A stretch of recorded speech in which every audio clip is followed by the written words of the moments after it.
cette petite séquence vidéo au cours de laquelle nous allons décrypter, nous allons scanner la brouille diplomatique entre le Mali et l'Algérie. Qu'est-ce qui se passe entre le Mali et l'Algérie? L'Algérie a organisé des rencontres chez elle. Au cours de cette rencontre, il y avait les représentants de la rébellion Touareg. Voilà.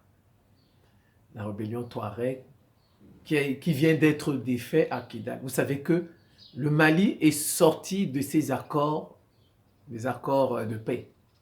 L'Algérie était médiatrice des accords de paix qui ont été signés en 2015. Mais en fait, ces accords de paix ont été signés dans une situation de faiblesse. Le Mali était dans une situation de faiblesse. Vous savez, même si on vous met un pistolet ici, vous allez signer toutes sortes d'accords. Voilà, c'est comme ça, c'est ce qu'il faut comprendre. Le Mali était dans une situation de faiblesse. Voilà pourquoi il a signé ces accords. Le Mali en est sorti en août dernier. Et il a repris les hostilités face aux rebelles. Et vous avez appris, le Mali a repris Kidal avec l'aide, le soutien des Russes, des instructeurs russes. Voilà, donc Alger, dans le Mali, n'est plus dans cet accord de paix. N'est plus dans cet accord. Donc, on va dire que l'accord de paix est mort. Donc, pourquoi l'Algérie convoque-t-elle les séparatistes Touareg? Pourquoi? Puisque l'accord de paix est caduc. Mais quand même, si tu convoques les Touaregs, tu dois convoquer aussi la partie malienne. N'est-ce pas? Au moins, au minimum. Si tu dis que tu es médiateur, tu ne peux pas seulement convoquer une partie et puis laisser l'autre partie, bien que les accords soient caducs. Tu dois quand même montrer que tu es neutre. Donc l'Algérie n'a pas fait ça. L'Algérie a convoqué les Touaregs, la rébellion. Et en plus de ça, l'Algérie a convoqué, a invité, je vais dire comme ça, bon, convoquer, c'est pas le bon terme, a invité l'imam Mahmoud Dicko. L'imam Mahmoud Dicko qui est contre le président Assimi Goïta, l'équipe en place en ce moment au Mali. Donc, en fait, et comme je dis, dans tout ça, le Mali n'a pas été invité. Donc, en fait, c'est un comportement inamical parce que l'Algérie a invité tout simplement tous ceux qui sont contre les Assimi Goïta et son équipe. C'est tout. Donc, on peut dire que l'Algérie a pris son camp. L'Algérie est du camp de ceux qui sont contre le gouvernement malien. L'Algérie est du côté de ceux qui veulent diviser le Mali. Voilà. Donc, ça n'a pas plu aux autorités maliennes. Les autorités maliennes ont convoqué l'ambassadeur d'Algérie qui est au Mali, là. Donc, le ministre des Affaires étrangères, Abdoulaye Diop, l'a convoqué pour montrer la protestation du Mali, que nous ne sommes pas d'accord avec ces comportements inamicaux. L'Algérie, de son côté aussi, qu'est-ce qu'elle a fait? Elle a convoqué l'ambassadeur du Mali à Alger. Voilà. Et maintenant, l'ambassadeur d'Algérie au Mali, l'Algérie lui a demandé de retourner pour consultation. Le Mali, à son tour, a demandé à l'ambassadeur malien qui est en Algérie de revenir à Bamako pour consultation. Voilà la brouille diplomatique. Nous allons essayer de décrypter ça. Nous allons prendre les dates. Les dates sont très importantes. Les événements sont très importants. Je me nomme Simon-Paul Bambo Ndobon. Je suis le ministre de la Défense de l'Afrique, d'un monde multipolaire et de la réciprocité. Je défends l'Afrique. Je ne veux plus qu'on nous trompe et je veux participer à la libération. Ma petite contribution, mes petites analyses, mes petites réflexions, je voudrais qu'elles participent à la libération de notre continent. Je suis pour un monde multipolaire. Je suis contre les monopoles des Occidentaux, avec le bébé Israël. Voilà, bon, Israël est dans l'Occident. Voilà, bon, mais bon, voilà. Et je suis pour la réciprocité dans les relations internationales. En fait, vous avez 3 hypothèses. Il y a 3 hypothèses que je vais développer. La première hypothèse, c'est l'Algérie qui va être la superpuissance militaire. La deuxième hypothèse, elle est raciale. Elle est le racisme, on va dire ça comme ça, la couleur de la peau. La quatrième hypothèse, c'est Israël, l'Occident, qui veut torpiller les relations entre le Mali et l'Algérie. Voilà, ça c'est la... Et dans tout ça, de toutes les façons, les deuxième hypothèse, c'est l'Occident qui est derrière. C'est l'Occident. On va décrypter la situation. Cette brouille diplomatique. Comme je vous l'ai dit, il y a 3 hypothèses. La première hypothèse, elle est militaire. L'Algérie ne veut pas avoir à ses frontières des puissances militaires. Vous voyez, ça ne va pas avec le Maroc. Parce que le Maroc est en train de devenir, est une puissance militaire. Donc ça dérange l'Algérie. L'Algérie veut être à ses frontières, elle ne veut pas avoir de pays puissants militairement. Parce que quand vous avez des pays puissants militairement, ça pourrait troubler l'Algérie. Surtout que vous voyez, en Algérie, il y a des velléités indépendantistes, des Kabyles, etc. Vous voyez? Donc, il y a ça. Donc, vous savez, en Algérie, Tebboune, là, c'est un civil, mais ceux qui commandent en Algérie sont des militaires. Ce sont les militaires qui commandent l'Algérie. C'est l'armée qui commande l'Algérie. Donc, l'Algérie ne veut pas avoir des puissances militaires à ses frontières. Vous savez, même la guerre en Libye, ce comme on a tué Kadhafi, ça, un peu, ça a arrangé la Libye.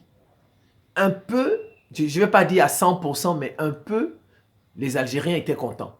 En fait, le gouvernement algérien était content de l'époque. L'armée algérienne était contente. Parce que, vous voyez, l'Algérie a une frontière avec la Libye. Kadhafi était très fort. Une puissance militaire montante. Donc, vous avez, vous voyez, à l'est, vous avez la Libye, une puissance montante. À l'ouest, vous avez le Maroc, une puissance militaire. C'était gênant pour les Algériens. Les Algériens ne veulent pas avoir des puissances militaires à leurs frontières. Ça les dérange. Donc, le chaos qu'il y a en Libye, là, ça arrange les Algériens. Bon, maintenant, au sud, l'Algérie a 2 frontières. Une frontière avec le Mali, une frontière avec le Niger. Bon, c'était le chaos, tout ça, les rebelles, les terroristes. Bon, ça arrangeait aussi l'Algérie. Donc, le seul problème de l'Algérie maintenant, c'est le Maroc. Avec le Sahara occidental, etc. Donc, maintenant, le Mali monte en puissance. Il y a une montée militaire en puissance au Mali. Donc, l'Algérie voit ça. Ah ben tiens, j'aurais à ma frontière sud aussi, j'aurais une puissance militaire. Bon, voilà, donc ça me... Je ne suis pas content de ça. Donc, je vais essayer un peu de les troubler. Je vais essayer un peu de les déstabiliser. D'où l'invitation, d'où... Vous voyez, l'Algérie maintenant montre qu'elle va soutenir les rebelles, ou bien qu'elle les a soutenus dans le temps, je ne sais pas, qu'elle va soutenir les rebelles et qu'elle est d'accord avec Mahmoud Dicko, qui critique Assimi Goïta, l'équipe d'Assimi Goïta. Parce que cette montée militaire-là vient de qui? Elle vient d'Assimi Goïta, qui a fait venir les Russes, n'est-ce pas? Donc, l'Algérie veut faire tomber, on peut dire en quelque sorte, le régime d'Assimi Goïta. Et comme ça, le Mali va se retrouver dans des troubles et à la frontière sud de l'Algérie, il n'y aura pas une puissance militaire. Donc ça, c'est la première hypothèse. La première hypothèse, c'est que l'Algérie ne veut pas de puissance militaire à ses frontières. Donc le Maroc la dérange. Bon, mais comme déjà au Maroc, il y a les États-Unis et il y a Israël, voilà, l'Algérie ne peut pas affronter le Maroc directement. Ne peut pas. Parce que si tu affrontes le Maroc, c'est les États-Unis et Israël que tu vas affronter. Voilà, c'est un peu compliqué. La situation, le Maroc, c'est un peu compliqué, vous voyez, pour l'Algérie. Donc, c'est plus facile de déstabiliser Bamako.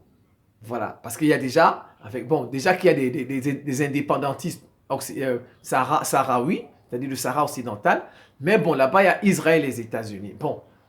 Et comme le Mali est encore perturbé, il y a les terroristes, il y a ceci, cela, donc l'Algérie profite pour déstabiliser le Mali, et comme ça, le Mali va rester un nain militaire. Un nain militaire. Donc, ça dérange l'Algérie, la montée en puissance militaire de Mali. C'est ça le problème. C'est ça, ça c'est la première hypothèse. À cette hypothèse, moi, je donne à cette hypothèse 40% de vérité. Un pourcentage de 40. Voilà, 40%, on va dire comme ça, de vérité. Donc, c'est quand même pas la montée. Surtout que les militaires qui sont là-bas, c'est des Russes. C'est des Russes. Ce ne sont pas les États-Unis, ce sont des Russes. Et l'Algérie et la Russie s'entendent bien. Donc, vous voyez, c'est pourquoi je donne un pourcentage de 40. Un pourcentage de 40. Et alors, or, l'Algérie devrait plutôt avoir plus peur du Niger. Parce qu'au Niger, il y a les bases des États-Unis là-bas. Donc, s'il y a un pays que l'Algérie devrait chercher à déstabiliser, c'est le Niger. Parce que au Mali, ce sont des Russes. Russie et Algérie sont des amis, sont des alliés, n'est-ce pas? Donc, s'il y a quelqu'un qui doit qui doit faire peur à l'Algérie, à la montée en puissance militaire, c'est le Niger. Parce que jusqu'à présent, au Niger, il y a les États-Unis là-bas. Voilà, qui pourraient chercher, et c'est leur rôle d'ailleurs, contrôler le Sahel et déstabiliser l'Algérie, n'est-ce pas? Donc, et monter les Berbères là, les Berbères, les Kabyles, afin que les Kabyles, les Berbères prennent leur indépendance. Donc, vous voyez, c'est une hypothèse, mais qui n'a pas 50% de vérité. Elle est à 40%. Voilà, le Mali, l'Algérie qui veut empêcher ses voisins d'être des puissances militaires. Voilà, donc l'Algérie devrait plutôt s'en prendre au Niger, normalement. Pas au Mali. Vous voyez?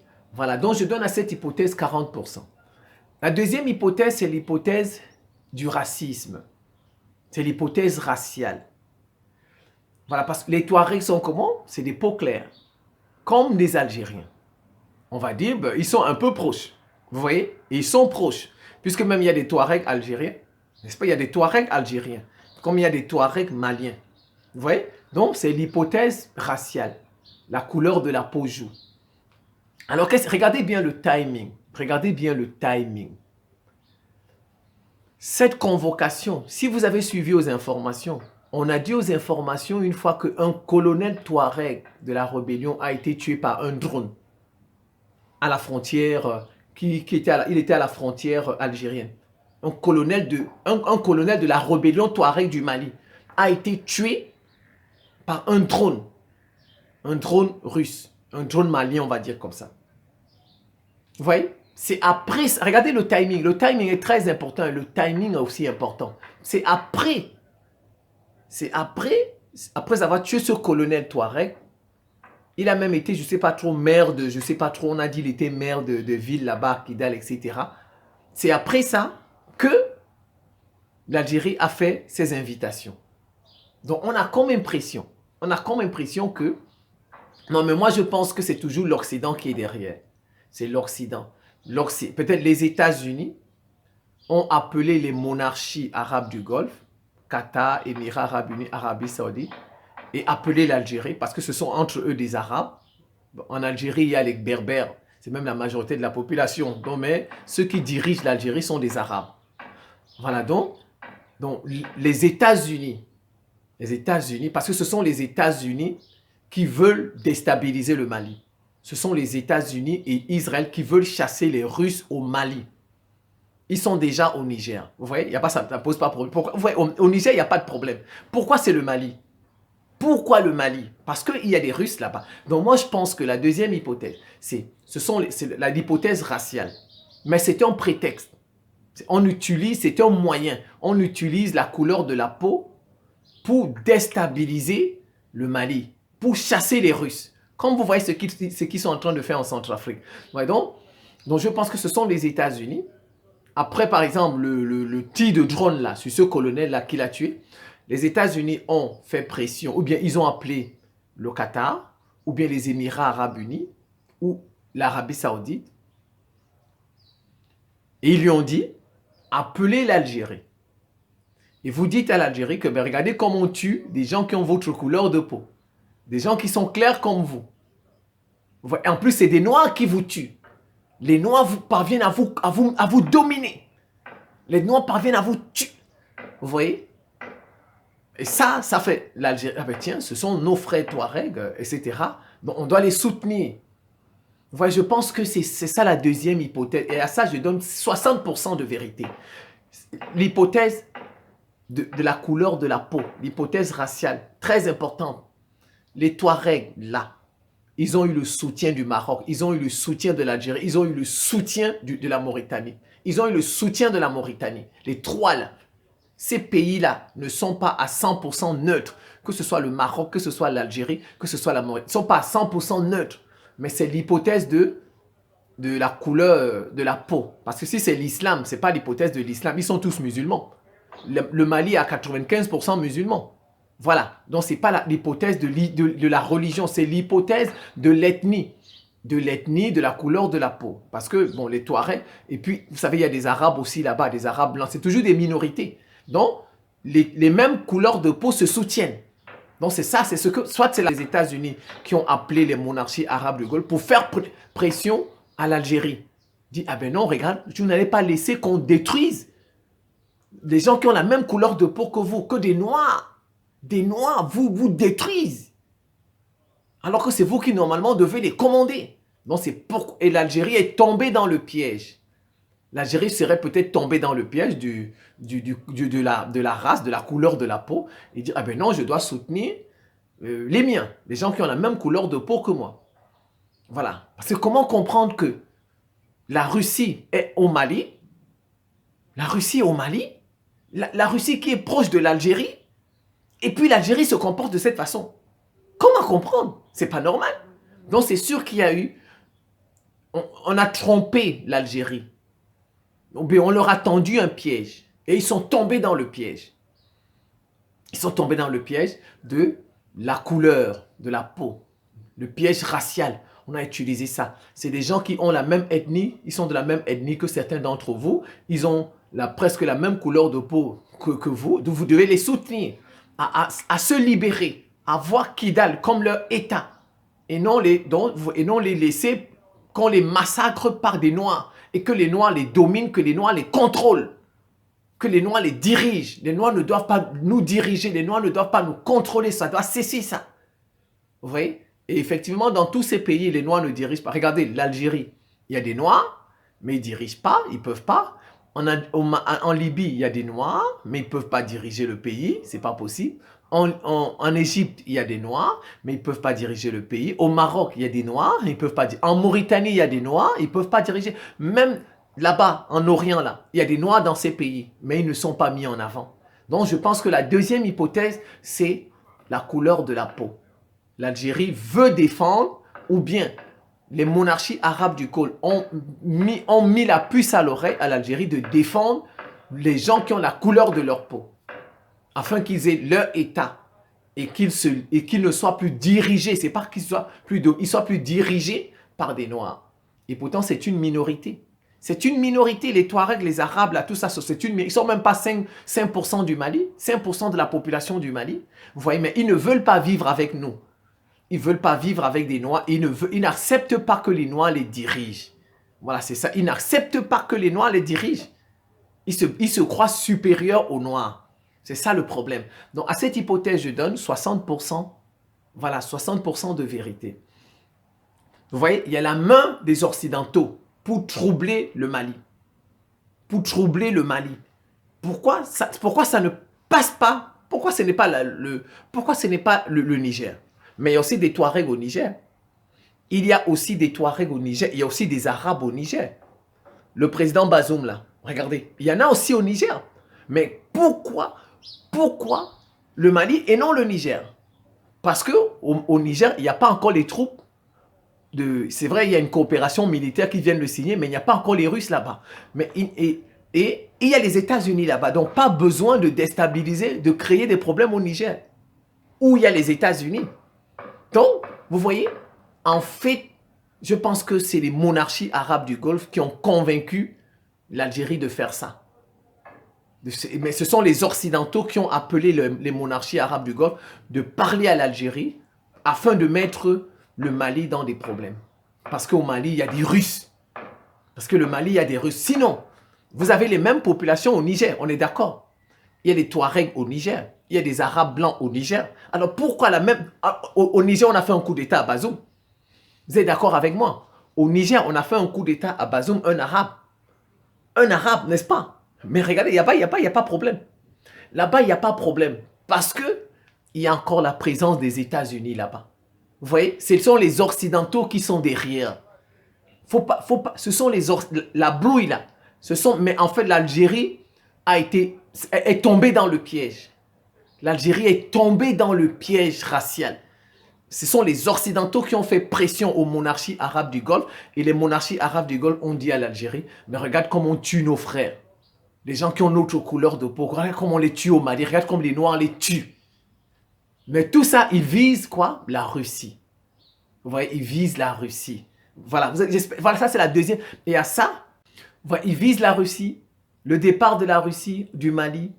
Si la Russie part, eh bien les Noirs, on va continuer à les dominer. Les Noirs, on va continuer à les contrôler. Donc au-delà de la présence russe, en fait, ce sont les Noirs. C'est nous qui sommes visés. Nous ne devons jamais nous libérer des Occidentaux et des Arabes. Jamais. C'est nous qui sommes visés. Donc, ouais, au-delà de la Russie. Parce que tant que les Russes sont là, eh bien, ils ne peuvent rien faire aux Maliens. L'Algérie ne peut pas, à l'heure où je vous parle, l'Algérie ne peut pas battre le Mali militairement. Déjà, il y a les Russes sur place. L'Algérie ne peut pas. Avec la présence russe sur place, l'Algérie ne peut pas battre le Mali militairement. Vous voyez? Donc, ils visent à chasser les Russes pour continuer à nous dominer, à nous contrôler. En fait, au-delà de la Russie qu'on veut chasser, c'est nous qui sommes visés. Les Noirs ne doivent pas se libérer, les Noirs ne doivent pas progresser, les Noirs ne doivent pas avancer. Ils doivent toujours être derrière, on doit toujours les contrôler. Voilà un peu la deuxième hypothèse. On va passer à la troisième hypothèse. La deuxième hypothèse, 60% de vérité, 60 à 70% de vérité.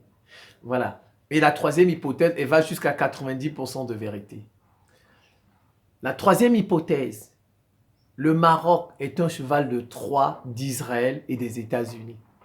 Le Maroc que vous voyez là, c'est un cheval de Troie, c'est un cheval de Troie, c'est un pion. Pour ceux qui ne comprennent pas c'est quoi un cheval de Troie, c'est un pion d'Israël et des États-Unis.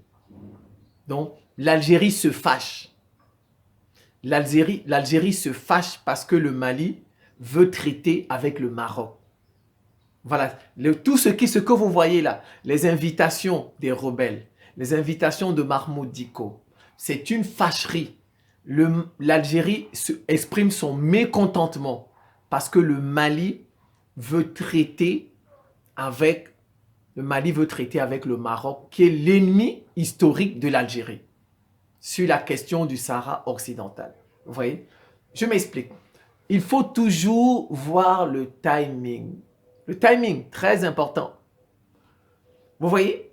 La brouille diplomatique commence quand? Elle commence quand? La semaine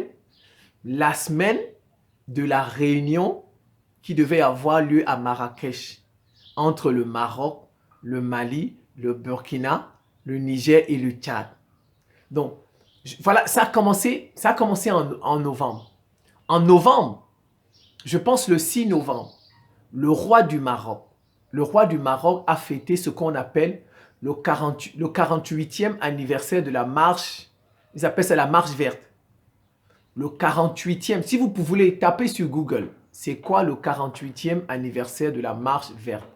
C'était une marche, je pense qu'une marche des Marocains dans les années en 60, ça fait 48e anniversaire, donc en 75. 75, oui, en 75, en 1975. Quand l'Espagne s'est retirée du Sahara occidental, les Marocains ont marché pour aller récupérer le Sahara occidental. Voilà, c'est un peu ça. Donc, si vous voulez avoir plus d'informations, tapez sur Google la marche verte du Maroc. Donc, en novembre, là, je pense le 6 novembre, le roi du Maroc a célébré le 48e anniversaire de la marche verte. Au cours de cette célébration, de cet anniversaire, donc en novembre, là, il a proposé qu'il va aider les pays du Sahel à avoir une façade maritime atlantique, sur l'océan Atlantique. Il a dit qu'il va aider les pays, le Mali, le Burkina Faso, le Niger et le Tchad, les 4 pays du Sahel qui n'ont pas de façade maritime. Il va les aider à avoir une façade maritime sur l'océan Atlantique et que certains de leurs produits seront transformés au Maroc. Vous voyez? Donc, il a dit ça en novembre, le 6 novembre passé. Et ils vont faire une réunion la semaine qui vient de passer là. La semaine qui vient de passer là, samedi, je pense que c'est samedi ou vendredi, ils vont faire une réunion à Marrakech avec les ministres des Affaires étrangères pour mettre cela en place. Voilà, cette aide que le Maroc va apporter aux pays du Sahel afin d'avoir une ouverture sur l'océan Atlantique. Donc l'Algérie, vous voyez le timing. Regardez, pourquoi l'Algérie se fâche au cours de cette semaine. Pourquoi l'Algérie invite les rebelles Touareg, Mahmoud Dicko, la semaine de cette réunion. Il faut se demander pourquoi. Pourquoi l'Algérie fait tout ça chez elle la semaine de cette réunion. C'est une façon de dire au Mali, faites attention, n'allez pas traiter avec mon ennemi. N'allez pas traiter avec mon rival. Si vous traitez avec mon rival, moi aussi je peux vous déstabiliser. Moi aussi, je peux utiliser les rebelles pour vous déstabiliser. Je peux utiliser l'imam Mahmoud Dicko pour vous déstabiliser. C'est une réponse, en fait, l'Algérie répond au Mali. On répond au Mali. Voilà, donc ce que vous voyez là, c'est une réponse au Mali, le comportement de l'Algérie, les invitations des rebelles Touareg et de Mahmoud Dicko. L'Algérie exprime son mécontentement par rapport à cette réunion-là. La réunion, ils ont appelé ça pour... qui est derrière le Maroc? C'est Israël. Israël et qui? Et les États-Unis. Donc en fait, c'est un plan d'Israël et des États-Unis. C'est un plan. C'est un plan. Israël et les États-Unis utilisent le Maroc pour venir s'implanter au Sahel. Vous avez chassé la France, oui, les soldats français. Vous avez chassé l'ONU, oui. Vous voyez, ils veulent contrôler le Mali. Les États-Unis et Israël veulent contrôler le Mali. Donc, ils utilisent l'économie.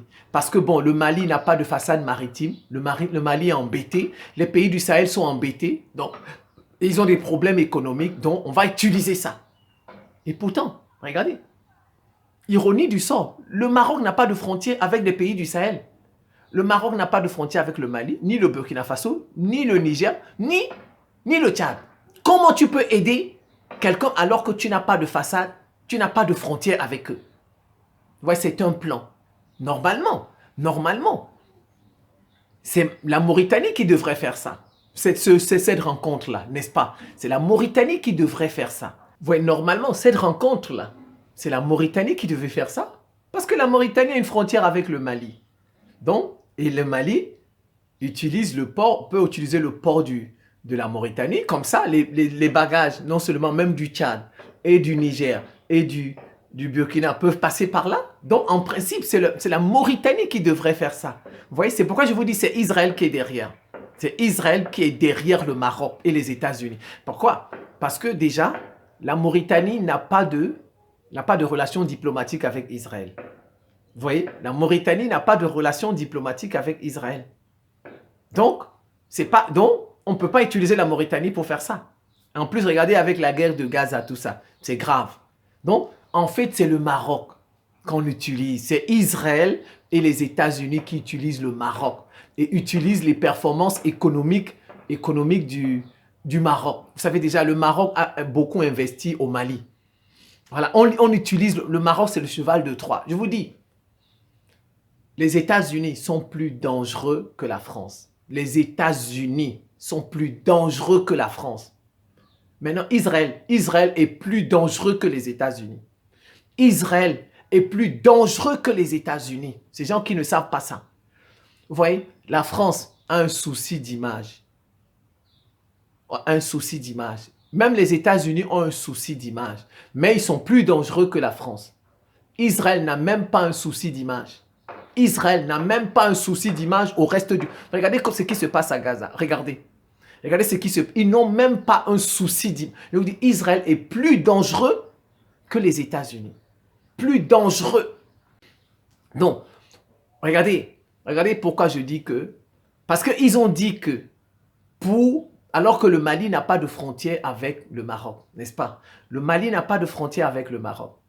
Comment vous allez permettre au pays d'avoir une façade maritime? Comment allez-vous permettre? Le Mali n'a pas de frontière avec aucun de ces pays du Sahel n'a une frontière avec le Maroc. Et qu'est-ce qu'ils ont décidé? Ils ont dit qu'ils vont mettre en place une task force qui va s'occuper de tout ça. Vous voyez, ils disent qu'ils viennent vous aider, mais il faut qu'il y ait une présence militaire. Ils veulent avoir une présence, mais on a chassé l'ONU, on a chassé la France, il n'y a plus des Occidentaux là-bas, mais ils veulent absolument revenir avoir une présence militaire là-bas. Parce qu'ils ont dit, samedi, là, vendredi et samedi, ils ont dit qu'ils vont mettre en place une task force au Sahel qui va s'occuper des produits pour arriver au Maroc, etc. et passer par l'océan Atlantique et ainsi de suite. Ils ont dit qu'ils vont mettre une task force. Vous voyez, c'est pour, ils utilisent l'économie. Ils utilisent l'économie pour ramener. Est-ce que vous avez besoin d'avoir une task force pour avancer vos produits au Maroc? On n'a pas besoin. Dites-moi, on n'a pas besoin. Est-ce que les Centrafricains ont une police au Cameroun? Les Centrafricains n'ont pas de port. Est-ce qu'ils ont une police au Cameroun pour faire passer leurs produits au port de Douala? Non. Est-ce que les Tchadiens ont une police au Cameroun pour faire passer leurs produits? Non. Ils n'en ont pas, n'est-ce pas? Est-ce que, dites-moi, est-ce que les pays enclavés de l'Europe, ont une police, par exemple, en France pour faire passer leurs produits pour arriver au port du Havre? Non, mais ils ont décidé, les résolutions de cette rencontre-là à Marrakech, c'est qu'ils vont mettre en place une task force qui vont se charger des produits, voilà, qui vont arriver au Mali, et bien des produits qui vont quitter du Maroc pour le Mali, et du Mali, on fait des pays du Sahel pour le Maroc. Ça veut dire quoi? Qu'ils veulent tout simplement avoir une présence militaire sur place. Ils veulent revenir. Vous voyez? Et tout ça, c'est contre l'Algérie, en fait. Et l'Algérie a vu ça.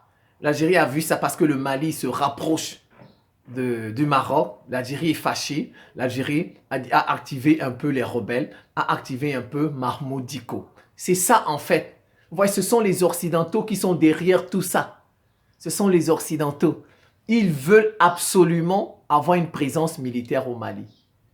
Malheureusement, comme le Mali n'a pas de port, vous savez, c'est difficile. C'est difficile. Les Maliens auront faim. C'est difficile quand tu n'as pas de port. Assimi Goïta, je ne peux pas me fâcher contre lui. Il n'a pas de port. Vous voulez qu'il fasse quoi? Et vous savez, ces gens-là, ils ont miné tous les pays. Ils ont miné la Mauritanie, miné la Guinée, miné le Sénégal, miné tous les pays jusqu'au Nigeria. Ils ont des soldats sur place. Donc, vous ne pouvez pas faire un coup d'État dans ces pays pour libérer. Parce qu'il faut que les pays du Sahel aient un port. Il faut absolument qu'ils aient un port. Donc, mais ils ont leurs soldats partout là-bas. Donc, tu ne peux pas faire... Doumbouya, s'il ne fait pas d'erreur, ils vont sauter. En Guinée, il y a les soldats, il y a le Mossad là-bas d'Israël. Il y a la CIA des États-Unis. Il y a la DGSE. Ils ont des soldats de la France. Ils ont des soldats là-bas. Tu ne peux pas faire un coup d'État là-bas pour placer un panafricain qui va soutenir le... Tu ne peux pas. Tu ne peux pas. Ils ont miné tous les pays du port. Regardez au Nigeria. Tous ces temps-ci, vous voyez au Nigeria, il y a des attaques. Il y a une recrudescence des attaques terroristes au Nigeria. C'est parce qu'ils ont compris que ce sont eux qui activent ça. Ils ont compris qu'au Nigeria, il y a des gens qui ne sont pas d'accord avec l'embargo. Les populations du Nord, là, qui ne sont pas d'accord avec l'embargo qu'on a mis sur le Niger. Ils ne sont pas d'accord. Donc, qu'est-ce qu'ils font? Ils activent leurs agents là-bas. On fait des terroristes, on tue des populations, etc. C'est comme ça. Vous voyez? Voilà un peu les hypothèses. Bon, pour terminer, vraiment, Assimi Goïta, ce n'est pas la peine de vous lancer dans une nouvelle guerre avec l'Algérie. De grâce. Moi, cherchez à vous réconcilier. Parce que l'Algérie, c'est votre voisin. On ne joue pas avec son voisin. Le Maroc n'est pas votre voisin. Le Maroc, vous n'avez pas de frontière avec le Maroc. Le Maroc n'est pas votre voisin. Votre voisin direct, c'est l'Algérie. De grâce, s'il vous plaît. Déjà, il y a des problèmes avec l'ONU. Il y a des problèmes avec la Côte d'Ivoire. Il y a des problèmes avec la France, les États-Unis, avec la CEDEAO. Il ne faut pas ouvrir un autre front, un 6e front avec l'Algérie. De grâce. De grâce à Assimi Goïta, il ne faut pas ouvrir un 6e front avec l'Algérie. Il faut calmer ça. De grâce, il faut calmer ça, calmer le jeu. calmer le jeu. Je comprends. Je comprends. Quand on fait venir des rebelles, quand on invite Mahmoud Dicko qui vous dénonce, etc., qui vous critique, qui veut que les soldats de la transition tombent, ça fait mal, c'est difficile. C'est difficile. Voilà. Donc, de grâce, faut pas toucher à la vie de Mahmoud Dicko. C'est un imam, il faut le laisser, c'est Dieu qui va le punir. Faut pas toucher à sa vie, Assimi Goïta. C'est un imam, il faut pas toucher à sa vie. Il faut pas toucher à sa vie. C'est un imam, c'est Dieu qui va le punir. C'est Dieu qui va le punir pour le Mali qu'il est en train de vendre là. Qu'il est en train de vendre aux Occidentaux, qu'il est en train de vendre aux monarchies arabes du Golfe. Des enfants comme ça de 36 ans, qui n'ont même pas 40 ans, qui ont décidé de prendre leurs responsabilités pour sauver leur pays. Aujourd'hui, on ne tue plus les Maliens. On ne tue plus les Maliens depuis qu'Assimi Goïta, et il a fait venir les Russes. Mais vous avez un imam de grâce. De grâce. N'ouvrez pas un autre front avec l'Algérie. De grâce. Essayez de vous réconcilier. Essayez. Et dites à l'Algérie que la médiation là est finie. Cette médiation est finie. Voilà. Et qu'on a récupéré notre Kidal. On n'a pas de problème avec l'Algérie. Nous ne sommes pas là pour déstabiliser l'Algérie. Nous ne sommes pas là pour utiliser les Kabyles pour déstabiliser l'Algérie. Il faut le leur dire. De grâce. Vous voulez seulement l'intégrité de votre territoire. C'est tout. Maintenant, il faut se méfier du Maroc. Assimi Goïta, il faut se méfier du Maroc. Le Maroc, c'est un cheval de Troie des Occidentaux et d'Israël. Ils vont, c'est vrai, vous avez besoin de faire couler vos produits. Le port sur l'Atlantique. C'est vrai. Mais ils vont venir vous mettre une task force. Une task force. Est-ce qu'ils ont besoin d'une task force pour faire couler vos produits au port de Casablanca? Est-ce qu'ils ont besoin d'avoir une présence militaire au Sahel? Voilà, ils cherchent à avoir absolument une présence, mais faites attention à cette présence militaire d'Israël, du Maroc et des Occidentaux. Derrière cette présence militaire, c'est Israël et les Occidentaux qui sont derrière. Ce sont eux qui sont derrière. Il faut faire attention. Il faut faire attention. Il faut, si jamais, je comprends, il y a des problèmes de port. Je comprends. Quand on n'a pas de port, c'est difficile. Quand on n'a pas de port, c'est difficile.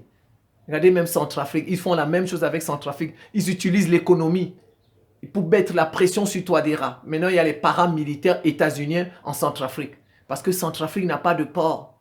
Donc nous, on va prier Dieu. Nous, on va prier Dieu afin que Dieu vous donne un port. Il faut que Dieu vous donne un port. Il faut que Jésus-Christ, comme c'est Noël, vous donne un port. Il faut que le Saint-Esprit vous donne un port. Il faut que mes ancêtres nous m'aident à prier pour que le Mali, le Burkina, le Niger aient un port. Au Soudan, les alliés de la Russie doivent gagner. Les alliés de la Russie doivent gagner au Soudan afin que la Russie se positionne au Soudan. Et comme ça, Centrafrique pourra avoir un port tranquillement pour ses bagages, pour ses produits qui vont passer par le Soudan. Nous, on va prier pour ça, que la Russie gagne. Parce qu'au Soudan, c'est Russie et États-Unis. Ce que vous voyez là, le général Al-Bourhan et Meti, le FSR, c'est États-Unis contre Russie. Il faut que la Russie gagne là-bas. Les partisans de la Russie gagnent. Comme ça, la Russie aura un port là-bas au Soudan. Ça va libérer Centrafrique. Ça va libérer Centrafrique. Parce que le Cameroun, on ne sait même pas, c'est un faux pays comme ça qui n'arrive pas à faire un faux pays, le Cameroun. Nous, on va prier pour Doumbouya. On va prier que Dieu fasse un miracle. Que Dieu fasse un miracle. Si ce n'est pas la Guinée, si ce n'est pas la Guinée, c'est le Sénégal. Si ce n'est pas le Sénégal, c'est la Côte d'Ivoire. Si ce n'est pas la Côte d'Ivoire, c'est le Bénin, c'est le Togo. Dieu va faire un miracle.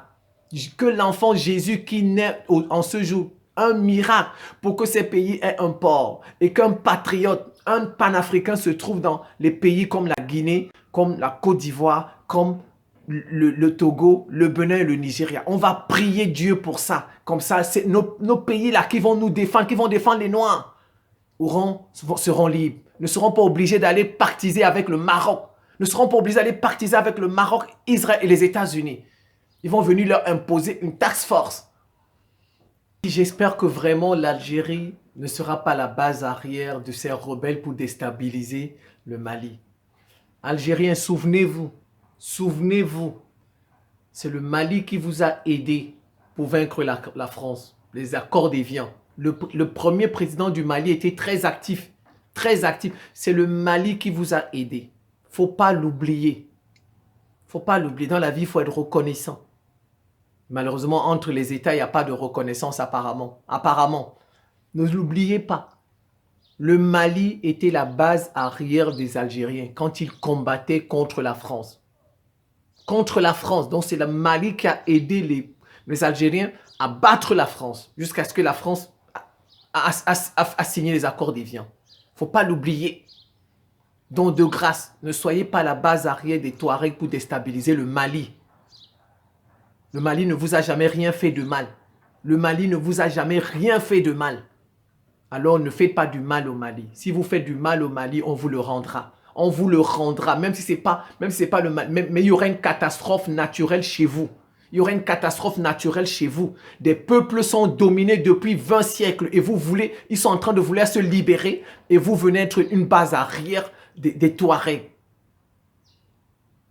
Vous êtes avertis. Vous êtes avertis, Algériens. Continuez à défendre l'Afrique. Jusqu'ici, on a vu ça chaque fois à l'ONU, à l'Union africaine. Vous avez pris la position de l'Afrique. On n'a pas eu besoin d'Israël comme observateur. On a vu ça. Alors continuez à défendre l'Afrique. On ne défend pas un peuple parce qu'il a la même couleur de peau que vous. Le Mali ne vous a jamais rien fait de mal. Le Mali ne vous a jamais rien fait de mal. Si vous devenez la base arrière des Touaregs, Dieu va vous foudroyer, Algérie. Dieu va vous foudroyer. C'est moi qui vous dis ça. Dieu, le Saint-Esprit vont vous foudroyer. Nos ancêtres vont nous aider à prier Dieu, le Saint-Esprit et Jésus pour vous foudroyer. Jusqu'ici, tout se passe bien. Si on trouve des richesses là-bas, des richesses entre l'Algérie et le Mali, entendez-vous.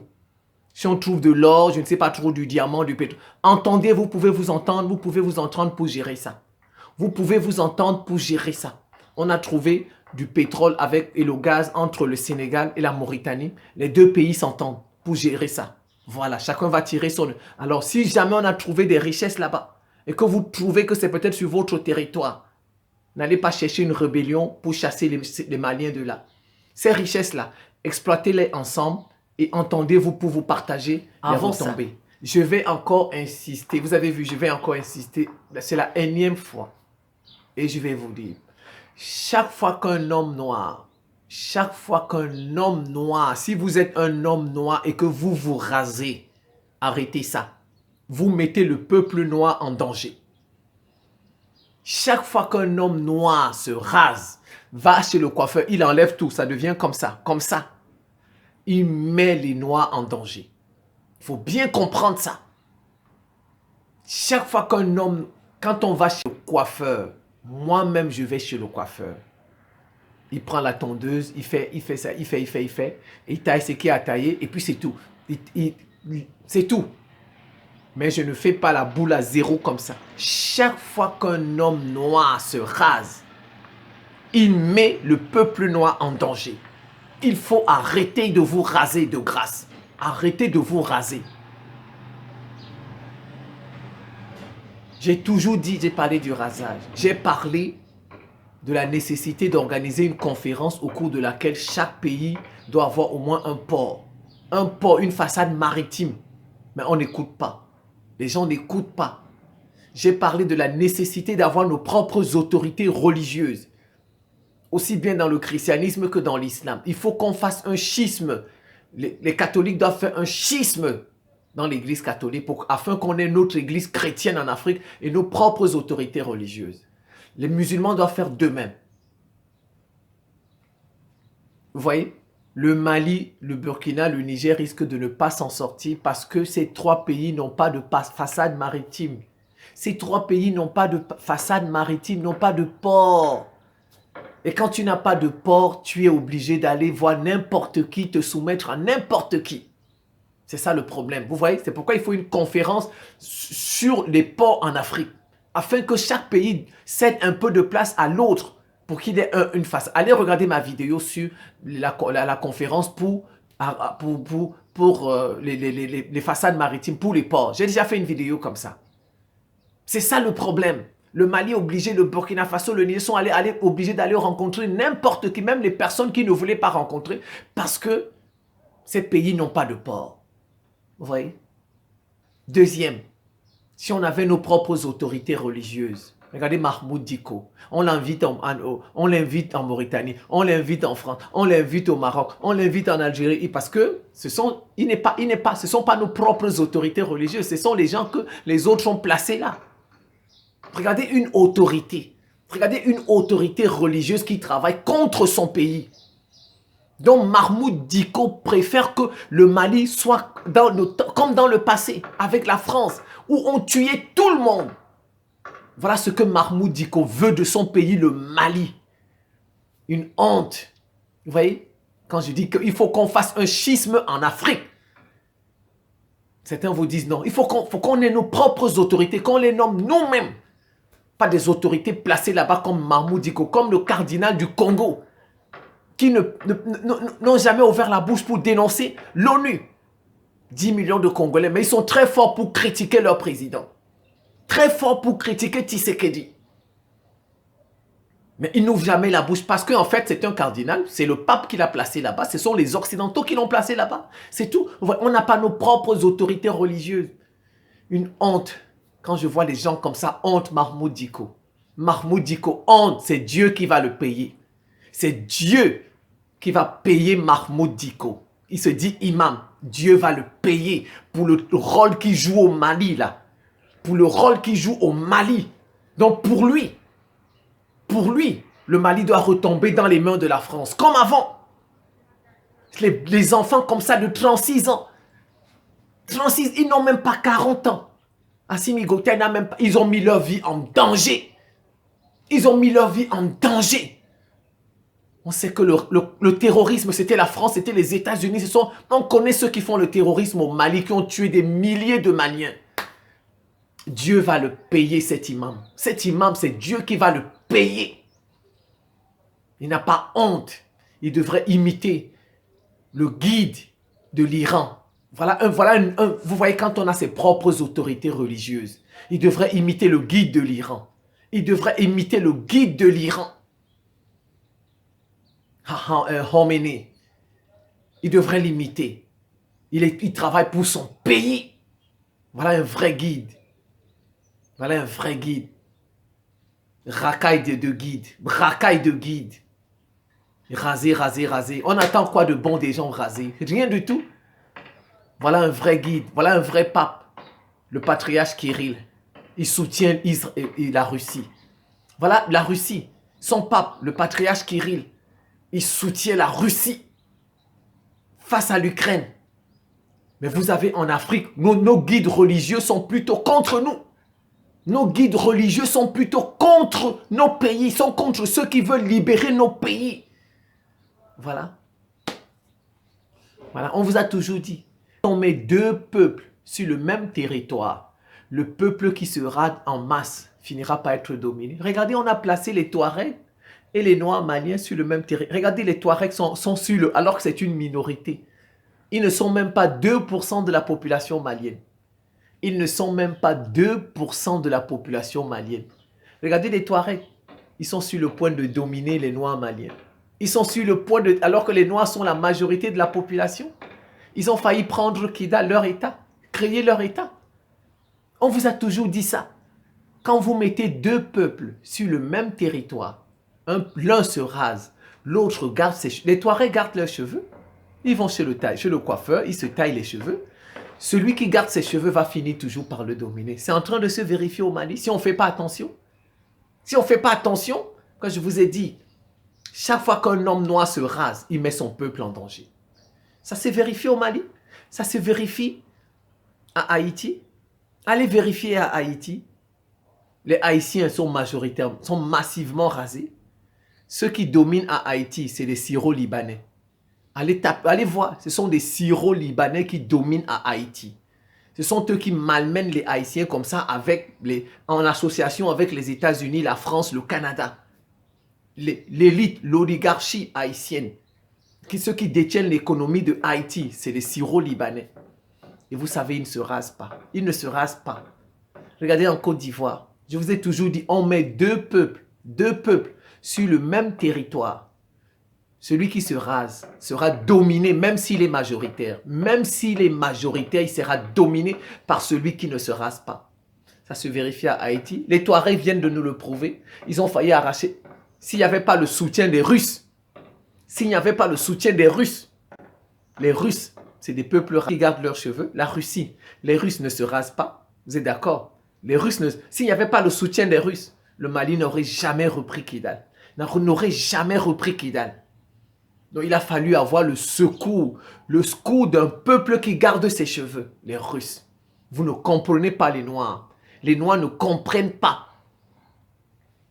Allons en Côte d'Ivoire. Les Libanais, ils sont 100 000. Il y a à peu près 100 000 Libanais en Côte d'Ivoire. Ce sont les Libanais aujourd'hui qui dominent l'économie de la Côte d'Ivoire. Ce sont les Libanais aujourd'hui qui dominent l'économie de la Côte d'Ivoire. Bon, d'abord la France qui domine. En deuxième position, les Libanais. Les Ivoiriens eux-mêmes sont étrangers dans leur propre économie. Parce que le noir ne sait que se raser, se raser, se raser, se raser. Incroyable. C'est en train de revenir en Afrique du Sud. En Afrique du Sud, la prochaine élection en 2025, vous allez voir, c'est le Parti national blanc qui va gagner. Ou bien du moins, l'ANC va reculer, mais c'est le Parti national qui va monter. Alors qu'en réalité, si l'ANC recule, le parti qui devrait avancer, c'est le parti de Julius Malema. Parce que Julius Malema, il est comme Marine Le Pen. Regardez, Marine Le Pen ne fait que gagner en France. Elle ne fait que monter. Julius Malema, c'est le Marine Le Pen de l'Afrique du Sud. C'est le Marine Le Pen. Il défend les Sud-Africains comme Marine Le Pen défend les Français. Donc, non, regardez Marine Le Pen aujourd'hui. Elle est deuxième, c'est le premier parti d'opposition en France. Aujourd'hui, Marine Le Pen est sur le point de devenir présidente. Donc, en Afrique du Sud, c'est le contraire. C'est le contraire. Parce que Julius Malema est rasé, son équipe est rasée, son parti politique, ce ne sont que des gens rasés. Comment pouvez-vous comprendre que vous avez deux personnes qui font le même travail? Marine Le Pen en France ne fait que progresser. Et Julius Malema, quand l'ANC recule, c'est le parti blanc qui gagne les voix de l'ANC. C'est le parti de Malema qui devait gagner parce qu'ils sont rasés. Les Blancs en Afrique du Sud gardent leurs cheveux. Ils finiront par dominer les Noirs. Le temps que ça va prendre, ils vont les dominer. Même s'ils sont une minorité, ils vont dominer les Noirs en Afrique du Sud. C'est pas normal, n'est-ce pas? Vous conviendrez avec moi. Vous avez l'ANC, vous avez le Parti national et vous avez le parti de Julius Malema. Donc vous avez trois partis dans un même pays. Le Parti national, c'est le parti des Blancs qui gardent leurs cheveux. Vous avez l'ANC qui ne garde pas ses cheveux. Regardez le président de l'Afrique du Sud, Ramaphosa. Ils sont tous rasés. Regardez Julius Malema. Dans son parti, vous allez voir, ils sont tous rasés. Bon, maintenant, la différence, c'est que le parti de Julius Malema défend l'Afrique du Sud, défend les Noirs. Comme vous voyez, Marine Le Pen défend les Français en France. Défend les Français en France. Donc, normalement, quand l'ANC recule dans le vote, parce que l'ANC, c'est le parti noir, n'est-ce pas? Normalement, quand ça veut dire que c'est des Noirs qui refusent de voter pour l'ANC. Alors ces Noirs-là, normalement, ils devraient aller voter pour Julius Malema, qui les défend. Parce que Julius Malema dit, on va faire la réforme agraire, on va vous redonner les terres, on va vous redistribuer les terres. Voilà. Quand même, quand tu entends un discours comme ça, tu es content parce que tu vas le voter, il va te donner des terres. On va faire la réforme agraire. On a fait la réforme agraire au Zimbabwe, n'est-ce pas? Au Zimbabwe. Donc normalement, quand des Noirs qui décident de ne pas voter pour l'ANC, normalement ces Noirs-là devraient voter pour Julius Malema. Mais ils ne le font pas. Ils votent pour les Blancs. Pour le Parti national blanc. Qui pourrait ramener l'apartheid. Ils n'ont même pas peur de l'apartheid. Regardez comme quand on a des cheveux. Regardez comme c'est puissant, les cheveux. Ça veut dire que les Noirs, là, ne voient même plus. Ils ont oublié l'apartheid. Que les Blancs ont fait l'apartheid. Et que si les Blancs reviennent au pouvoir, on pourrait revivre. Ils n'ont même pas peur de ça. Vous voyez la force des poils. Voilà, je pense que la vidéo est assez longue. Je vais m'en tenir là. C'est la fin de cette petite séquence vidéo. Je vous remercie pour votre attention et à très bientôt.